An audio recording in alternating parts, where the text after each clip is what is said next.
수가성에 대한 이야기입니다. 사마리아의 수가성, 바로 앞전에 우물가에 앉은 한 여인을 예수님이 만나셨습니다. 불행한 여인입니다.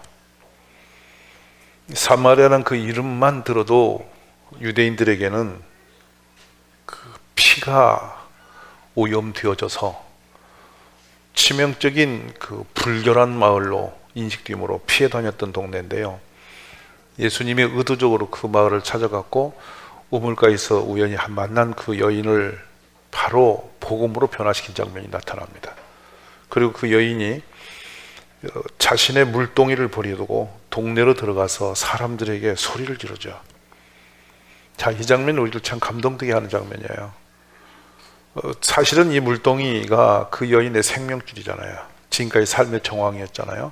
그를 갖다가 갑자기 팽가치고 그렇게 피하고 싶었던 사람들 속으로 뛰어들었습니다. 왜 사람들을 피했을까 하면은 자신의 삶의 정황을 따라서 열심히 살았는데 남편이 다섯이 되었고 다섯 된 남편은 한 사람도 본인의 정상적인 남편이 없이 누군가의 남편 된 사람들과 살아갈 수밖에 없는 불행한 길을 걸었습니다. 의도적으로 그런 계획을 가지고 살지는 않았을 텐데요. 사람이 이 세상을 살다 보면 최선의 길을 다 걷는다고 걸었는데 남이 보기에는 정당성이 없는 길을 걸을 수 있는 거죠. 모든 사람이 자신 나름대로 판단에 의해서 이때 이 상황에서는 이렇게 하는 것이 가장 나아라고 해서 걸었던 것들이 삶이 아니겠습니까? 근데 물론 이 여인도 그랬을 거란 말이죠. 그런데 돌아보니 얼결에 남편이 다섯이나 되어졌는데 이 상황 자체는 동네 사람들에게 매우 부끄러운 일이었죠. 누가 말하기 전에 이미 자신이 부끄러운 행위가 드러나 있으므로 피해 다닌 사람 아니겠습니까? 누구도 이 사람 만나고 싶지 않은 사람, 만나면 동네 사람들이 이렇게 손가락질하는 그 사람, 그 사람들의 눈총이 싫어서 숨어버린 사람입니다. 그러나 살아야 되니까 물을 길어다 먹어야 사니까 물을 길러 우물가로 왔던 여인인데 갑작스럽게 예수님과 맞닥뜨림을 당합니다. 그리고 예수님께서는 그 여인의 그 숨겨진 내용을 그대로 들어 올리셨는데요, 그것이 부끄러움이 아니라 그 여인의 치유의 방편이 되었어요. 그리고 여인은 바로 29절에 보면 사람들에게 달려나가서 내게 말한 사람을 와서 봐라, 이는 그리스도가 아니냐. 그리스도라는 용어는 우리에게 참 거리감이 있습니다만 유대인에게는 엄청나게 소망에 충만한 그런 이름입니다. 이스라엘 백성들이 끝없이 침략을 당했고 가난에 시달려 왔는데 그들을 완벽하게 구원할 수 있는 유일한 그 선지자, 하나님 예비한 그리스도가 오셨다. 이 바로 메시아입니다, 여러분. 얼마나 감동이 큽니까? 그래서 그 이야기를 듣고 그들이 동네에서 나와 예수께로 오더라, 이렇게 되어 있습니다. 오늘 출발선입니다. 예수리간 관점을 보면은 세상에서 정말 형편없이 무너진 사람이라도 변화되어짐으로 믿음의 역사 일어남으로 그 한 여인을 통해서 마을 전체가 구원받는 축복의 문고리 역할을 했던 상황이 일어난 상황입니다. 사랑하신 여러분, 구원보다 더 축복된 일은 없는데요, 이 부도덕했고 정말 사람들의 얼굴을 대면할 수 없을 만큼 수치스러웠던 한 여인이 예수님 만나고 나니까 이렇게 극적 반전이 일어난 거예요. 우리들의 이런 장면들을 간과하지 않기를 저 원합니다. 이 한 사람을 살리기 위해서 사실은 예수님이 4장 3절로 4절에 보면 유대를 떠나서 갈릴리로 가실 때에 사마리아를 통과해야 하겠는지라. 어쩌면 상당히 의도적 계획적을 가지고 가시는 곳입니다. 그리고 그 야곱의 우물이 있더라라고 하면서 그 우물을 직접 이렇게 가시적으로 예수님이 지목해 간 장면이 나와요.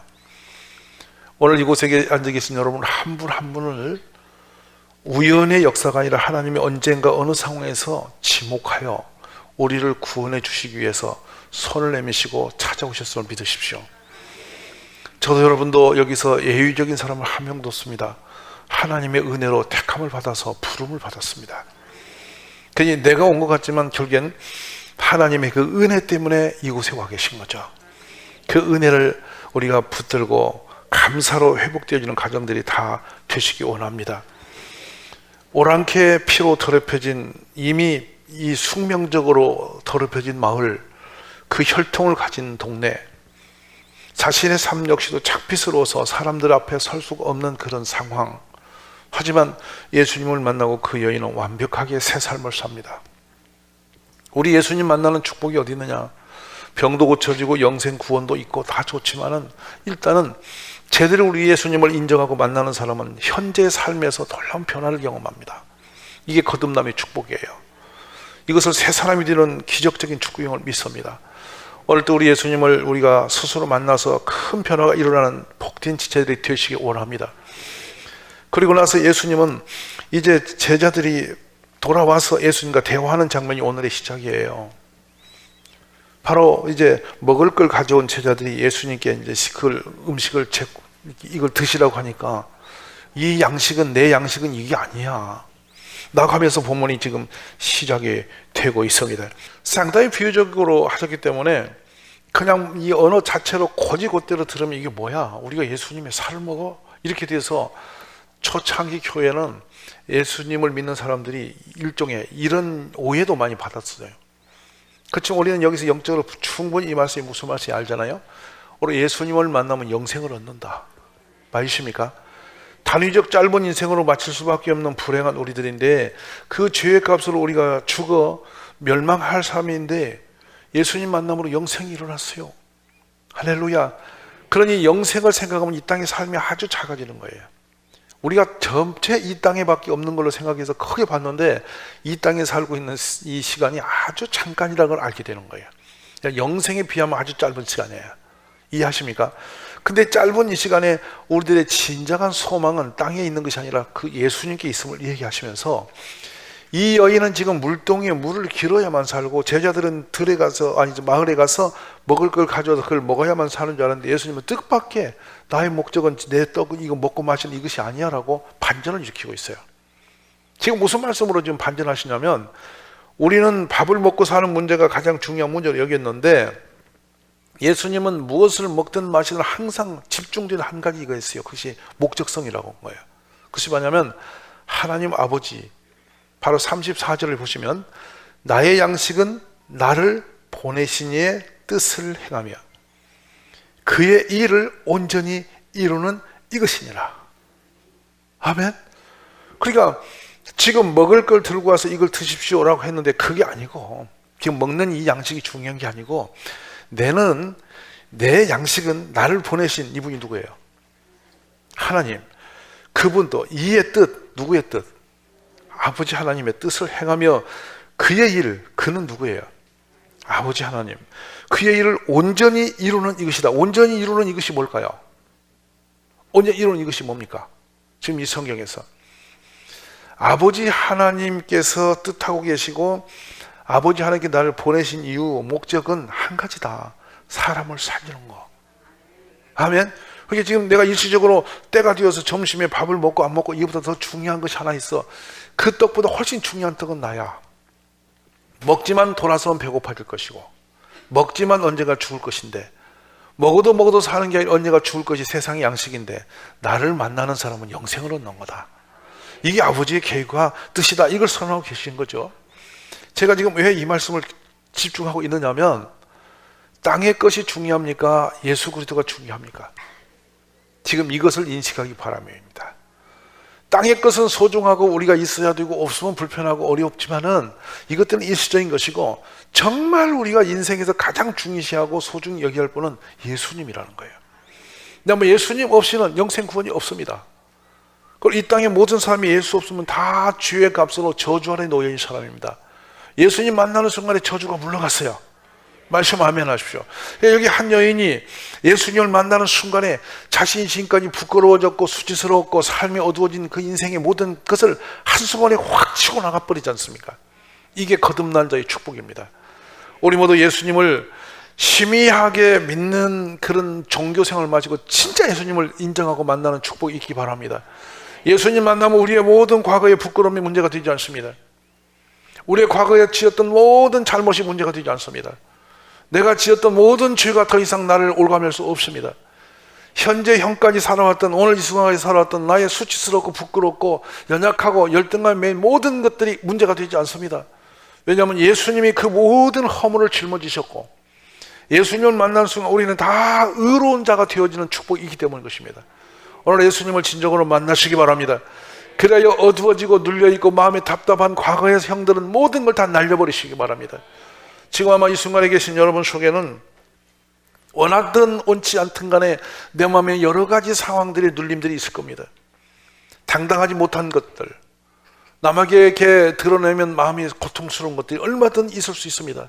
그렇지만 그런 것들이 내가 짊어지고 갈 짐이 아닌 것입니다. 그래서 예수님 말씀합니다. 수고하고 무거운 짐진 자들아 다 내게로 오라. 내가 너희를 쉬게 하리라 그러셨어요. 오늘 이 순간에 예수님을 영접함으로 빛이 들어오시면 어둠이 물러가는 것처럼 우리의 과거의 모든 어둠들이 떠나가는 축복이 일어나기를 주의 이름으로 소망합니다. 그래서 우리 예수님은 이제 생명의 떡으로 우리 오셨는데 어떻게 역사하신지를 요한복음 12장 23, 4절에서 볼 수 있습니다. 한번 가보십시다.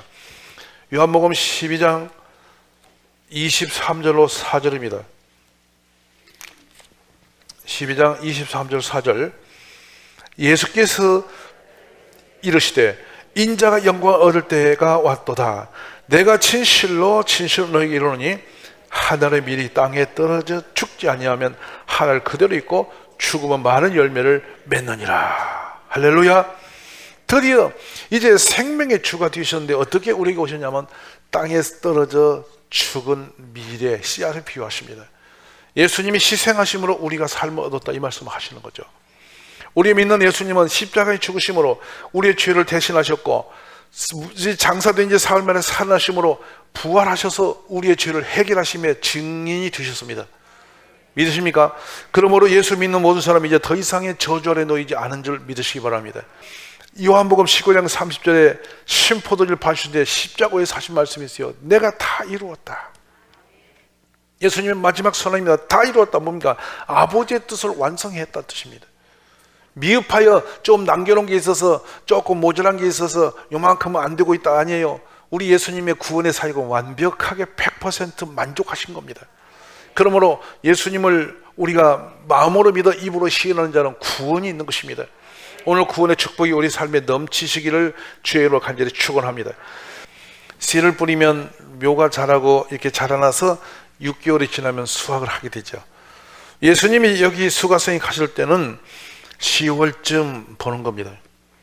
그러니까 이게 이제 자라면 6개월 후에 이른 봄이 오면 이제 수확을 할 텐데 사람들이 머릿속에 개념은 지금 심었으니 넉 달이 지나면 수확을 할 때야. 이게 계산이 맞아집니다. 농부들은 이 수확할 때를 정확하게 알아요. 모짜리를 하고 며칠이 지나면 벼를 이양하고 벼를 논에 심으면 얼마쯤 지나면 거둬야 된다는 것이 계산이 다 떨어져 있어요. 왜냐하면 피할 수 없는 이렇게 원리예요. 그러니까 농부들이 생각하기를 쟤들 똑같이 들어보면서 야 추수 때는 저 때야 이라고 하는데 예수님이 바로 그 장면을 갑자기 반전하면서 묻는 것입니다. 자 너희는 추수 때가 넉 달 후에 있다라고 생각하고 있지. 근데 나는 너희에게 지금 말하는데 너희 눈을 들어 밭을 봐라. 너희 눈을 들어 밭을 봐라. 아멘입니까? 지금 휘어져 추수하게 되었다. 할렐루야. 자 이제 이 장면에서 우리가 한번 봅시다. 눈을 들어라는 것은 우리 상태를 볼 때 관심을 집중하여 이렇게 집중하여 조명하다 이런 뜻으로 보면 정확한 표현입니다. 관심 없이 눈을 들어 보지 않으면 모르죠. 그래서 종종 집에서 듣는 남편들이 가끔 당황스러워하는 질문이 하나 있어요. 여보, 나 변한 거 없어? 이렇게 부인이 물을 때 남편들은 뭘 이러다 한 번 얻어맞죠. 틀림없이 변한 게 있는데 몰라보니까 찔른 말인데 그 말 듣고도 두리번거리는 거예요. 남자가 원래 감이 어두워. 제 말 맞아 안 맞아? 항상 같이 있었기 때문에 무심코 지나쳤기 때문에 안 보이는 거예요. 근데 왜 그 질문을 하는지는 우리는 알아요. 아내의 입장에서 남편이 자신에게 진짜 사랑하는 마음과 진정한 관심을 가지고 있다면 작은 거 하나 변화까지도 다 읽어서 여보 당신 머리가 어떠네? 당신 옷이 어떠네? 이런 걸 다 체킹할 건데 머리를 잘랐든지 볶았든지 상관이 없이 옆에 서 있어. 그러니까 이 부인의 마음으로는 인간이 나에게 관심이 꺼졌구나 생각하니까 변한 거 없어? 이렇게 묻는 것이 좋아서 물어 나빠서 물어? 그 질문이 나올 때는 마음이 좋아서 행복해서 묻는 거예요? 마음이 불편해서 묻는 거예요? 이 말도 대답 못하는 것은 더 어두운 거고, 너무 심각한 것이죠. 바로 이 부분입니다. 그러니까 예수님이 지금 제자들에는 지금 어디 관심이요? 가서 먹을 거 가져오는 거, 그거 한 끼 식사하는데 관심을 가지고 달려갔다 왔어요. 이거 먹자는 거예요. 먹고 배부르면 또 다 가는 거예요. 이거 외에는 생각이 없는 거예요. 근데 예수님은 지금 이 사마리아 수가성 우물가에서 뭘 보셨어요? 제자를 떠나보고 누구를 만나고 뭘 보셨습니까? 세상에서 가장 부끄럽고 가장 어둡고 가장 슬픔에 매여서 인생 자체가 소모적이 되어버린 한 여인을 거기서 집중적으로 만나고 그 여인의 영혼을 바라보고 그 영혼을 치유하고 계셨던 거예요. 말씀 안 하면 하세요. 제자들은 먹을 걸 가지고 왔고 지금 주님은 여기서 한 영혼을 살리셨는데 지금 이 상태가 여기서 그치지 않냐고 제자들에게 지금 예수님이 바라봤던 그 관심이 살아나기를 기대하신단 말이에요. 오늘 교회를 다니신 여러분에게 우리 주님이 지금 이 순간 이 시간에 우리에게 끌어내고 오를 원하시는 것이 뭐냐면 눈을 들어 그를 보는 눈이 열리기를 원하시는 겁니다.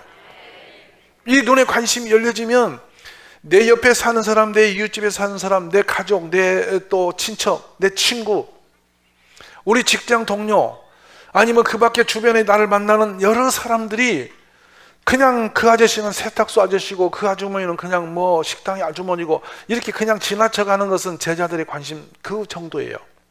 그런데 눈을 들어 본다는 것은 그분의 영혼 속에 그 삶에 깊이 있는 아픔의 눈물과 슬픔들까지 이렇게 들여다볼 수 있는 그 눈을 열으라는 것입니다. 예수님을 모르고 살아가는 세상 사람들은 이 땅의 모든 것이 자신의 삶의 전부인 줄 알고 그냥 거기에서 이게 죄인 줄도 모르고 삶의 영도 모르고 그냥 살아버리는 것이거든요. 하루하루 일상에 먹고 사는 문제 인생을 소비하다 그냥 사라지는 그런 상황이거든요. 근데 우리가 눈을 열어 바라보면 그 영혼이 얼마나 불쌍한 영혼인지를 알게 되는 것입니다. 오늘 우리들이 지금 눈을 들어 밭을 보라는 말씀이 우리를 통해 살아나기를 저는 원합니다. 교회에 와 앉아 계시지만 눈을 들어 보지 아니하면 이분이 어떤 아픔을 가지고 여기 왔는지 모릅니다. 이것을 보는 눈이 열릴 때 우리는 진정한 예수의 사람으로 되는 거예요. 그리고 나니까 휘어져 추수하게 됐다는 것은 이미 보니까 급하게 예수님을 만나야 할 때라는 것입니다. 넉 달을 기다릴 수 없다는 것입니다. 우리들에게 가장 어리석은 생각 하나, 사탄이 주는 생각이 있습니다. 뭐냐면 언젠가 은혜가 있을 거야. 언젠가 좋은 믿음이 올 거야. 언젠가 좋은 날이 오겠지. 막연한 미래의 어떤 것을 바라보면서 그냥 막연하게 인생을 살아가는 것입니다. 언젠가 뭔 일이 일어나겠지. 나도 언젠가 전도할 일이 있겠지. 이렇게 하고 항상 시간을 미래로 밀어놓고 오늘은 아무것도 하지 않는 상태입니다. 사탄이 가장 즐겨 쓰는 방법이에요. 오늘 당장 영혼 구원의 역사는 오늘 당장 이룰 일이지 미래로 미룰 문제가 아니라는 것입니다. 이번 주에 당장 한 사람이라도 우리가 살리지 않으면 안 된다는 말씀을 강하게 들으시는 은혜가 있기를 바랍니다. 자, 여기에 거두는 자가 이미 삭도받고 뒤에는 뭐가 나와요? 뭐가 열매를 모아요? 영생에 이르는 열매를 모으나니 이는 뭐하는 자와 뭐하는 자가 함께 즐거워한다. 할렐루야. 이 장면에서 우리는 혼선이 있어요. 뭐냐면 뿌리는 자가 누군지 거두는 자가 누군지에 대해서 선명하지 않으니까 뭐 어떤 해석을 보면 과거에 구약시대의 선지자는 뿌렸고 신약시대 제자는 거두고 막 이렇게 왔다 갔다 하기도 해요. 근데 좀 더 정확하게 본다면 우리는 이렇게 보는 게 좋겠어요. 뿌리는 자와 거두는 자는 하나님 말씀을 뿌리는 예수 그리스도, 아멘이십니까? 거두는 제자, 이렇게 풀어도 무리수가 없다고 보는 해석이에요. 어쨌든 우리는 거둔 자 편에 서 있는 사람입니다. 이해되십니까? 씨를 뿌리는 자의 비유는 그 마태 13장에도 충분히 우리가 인식할 만큼 주님이 쓰셨던 비유 방법들이에요. 그렇다면 지금 우리는 거둔 자의 입장에 서는데 이 앞에 나오는 참 기가 막힌 말씀이 하나 있는데요. 거두는 자가 뭣도 받고? 크게 보세요. 뭣도 받고?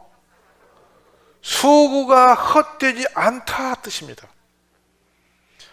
이 거두는 자에게는 누군가가 상을 주신다 뜻입니다. 보상하신다 뜻입니다. 말씀 아멘하십시오. 그래서 로마서에 가고 신명기 25장 4절, 디모데 5장 18절에 보면 곡식 떠는 소에게 망 씌우지 마라. 곡식을 밟아 떠는 소의 입에 망 씌우지 말라. 이는 일꾼이 그 삭을 받는 것이 마땅하다 하느니라.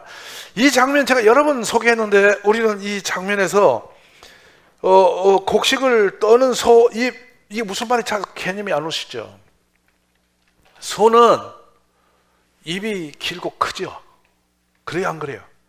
근데 소를 데리고 가서 곡식을 떨 때 소가 입을 닫고 있을까요? 먹으려고 할까요? 한번 상상해 보세요. 소 혀가 커요, 안 커요? 소가 쓱 이렇게 혀를 한번 핥으면요, 한 옵 이상의 곡식을 쭉쭉 먹어요. 그러니까 일꾼이 어떻게 합니까? 농부가 망을 척 씌우니까 소가 아무리 먹을래도 못 먹고 일만 시키는 거예요. 이 말 이해되십니까? 그러니까 일은 소가 하고 먹는 건 누가 먹어? 주인이 다 걷어먹는 거예요, 농부가. 근데 지금 이 신명기의 율법에 일소에게는 망 씌우지 말고 일하면서 네 맘 챙겨 먹지 말고 소도 먹게 내비두고 일시키라 그런 거예요. 이것이 소에게 국한된 얘기가 아니고 예수님의 사역, 영혼 사역에 동참된 여러분에게는 하나님께서 적절한 은혜와 보상을 이미 주시고 계시다는 뜻입니다. 아멘이십니까? 싹은 이미 하나님이 계산하고 계시다는 것입니다.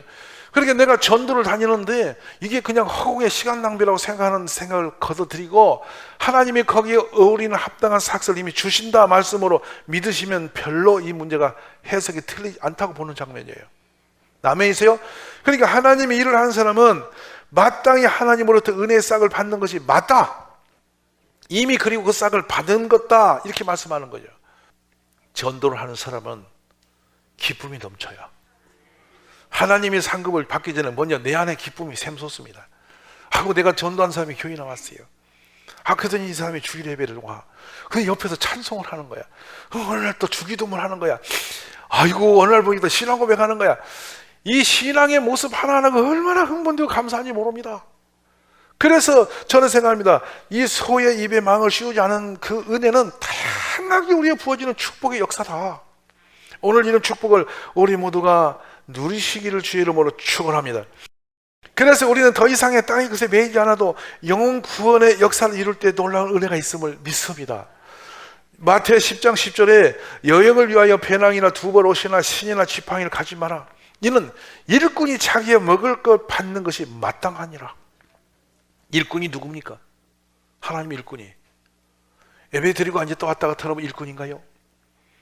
영혼 구원이 예수님의 오신 목적이라면 우리도 거기에 목적을 두고 달려가는 모든 분에게 주시는 축복임을 믿으시기를 간절히 바랍니다. 자, 이제 말씀했습니다. 한 사람의 부끄러운 여인이 예수님을 만나고 길에 나가 복음을 전했더니 놀라운 일이 벌어졌습니다. 온 동네 사람이 다 나왔어요. 이게 복음의 능력이에요. 동네 유력한 사람, 똑똑한 사람, 동네 인정받고 박수받는 그 사람, 힘 있는 그 사람이 아니라 동네 사람들에게 버림받고 가장 천박하게 이렇게 사람들에게 멸시받았던 그 한 사람이 변화되고 난 뒤에 그 마을 사람들을 다 예수께로 전도했던 사실이에요. 이게 교회의 능력입니다. 이게 복음의 권세예요. 오늘 사랑하신 여러분, 누가 종종 그런 말합니다. 나는 아이고 막 우리 가족도 구원 못 시키고 내는 뭐 형편 잃은 사람이 가서 전하면 누가 듣겠어요? 어림없는 말씀이 여러분을 전하는 게 예수님을 전하는 거예요. 아멘이십니까? 이 여인이 자신의 자격으로 끌어온 게 아니라 예수님의 이름으로 전파되는 거예요. 우리 모두 자신을 가지고 전도하는데 눈이 열리시기를 주의 이름으로 축원합니다. 이 하시기 위해서 첫 번 중요한 거, 결론, 첫 번과 마지막, 눈을 열어 들을 보라. 눈을 열어 이웃을 보라. 그 사람의 아픔과 슬픔이 무엇인지를 보는 눈이 열리시기를 간절히 소망합니다.